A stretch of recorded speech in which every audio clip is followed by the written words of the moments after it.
দেখে নেওয়া যাক চিকেন স্যান্ডউইচ বানাতে কী কী লাগে। একটা প্রেশার কুকারে চিকেন, আদা কুচি, তার সাথে নুন, ব্ল্যাক পেপার পাউডার আর তেজপাতা, 1 কাপ জল দিয়ে এটাকে 4টে হুইসেল অবধি বয়েল করে নিতে লাগবে। আরেকটা কড়াইতে গার্লিক, পেঁয়াজ, capsicum, tomato, black pepper powder, তার সাথে স্বাদ মতো নুন দিয়ে কিছুক্ষণ সটে করে নেব। তার সাথে শ্রেডেড বয়েলড চিকেনটাকেও মিক্স করে নিয়ে কিছুক্ষণ কুক করার পরে সেটাকে একটা আলাদা বাটিতে তুলে নিয়ে মেয়োনিজ দিয়ে ভালো করে একটা ব্যাটার তৈরি করব। আর তোমরা চাইলে টমেটো কেচাপও দিতে পারো, আরও টেস্টটা ভালো লাগে।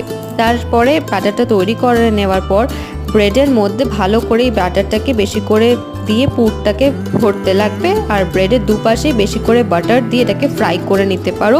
আর তোমরা চাইলে কিন্তু গ্রিলও করে নিতে পারো। আমি এটা গ্রিল করে লাস্টে স্যান্ডউইচ এটাকে গ্রিল করে নিয়ে আলু ভাজা দিয়ে এনজয় করেছিলাম। প্লিজ বাড়িতে ট্রাই করে আমাকে জানিও কেমন হয়েছে খেতে।